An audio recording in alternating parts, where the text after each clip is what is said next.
क्या आप जानते हैं भाषा के क्षेत्रीय रूप को क्या कहते हैं? जी हाँ, भाषा के क्षेत्रीय रूप को कहते हैं बोली। बोली व्याकरण पर आधारित नहीं होती, जबकि भाषा व्याकरण पर आधारित होती है, क्योंकि व्याकरण के नियमों से बंधी होती है। बोली के साथ ऐसा नहीं है। बोली जो है लोकगीत और बोलचाल में प्रयोग होती है, और बोली जो है भाषा का क्षेत्रीय रूप मानी जाती है।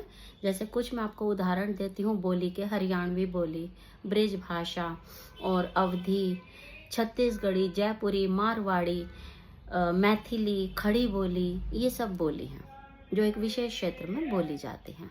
इसके बाद आते हैं हम वर्ण, शब्द और वाक्य। कल हमने इस पर बात की थी कि वर्णों के मिलान को हम शब्द कहते हैं, और शब्दों को जब हम जोड़ देते हैं तो वाक्य का निर्माण होता है, यानी कि सेंटेंस फॉर्मेशन। इसके भी दो भेद हैं। वाक्य के दो भेद होते हैं, उद्देश्य और विधेय। उदाहरण के रूप में समझते हैं, राम आम खा रहा है। इसमें राम उद्देश्य है। आम खा रहा है, इतना जो पार्ट है, ये जो भाग है, ये विधेय है, क्योंकि ये राम के लिए बोला जा रहा है। आगे चलते हैं। लिपि, भाषा के लिखने के ढंग को लिपि कहते हैं, चिन्ह को लिपि कहते हैं।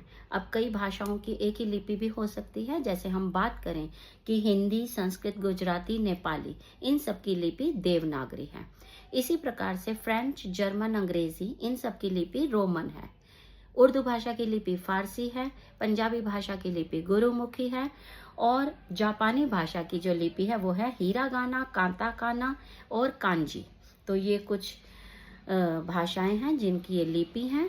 और इसके बाद अब हम चलते हैं व्याकरण, जो हमें नियमों का ज्ञान देता है। व्याकरण जो है वो है जो हमें नियमों के बारे में बताता है, और सभी भाषा व्याकरण के नियमों से बंधी होती हैं।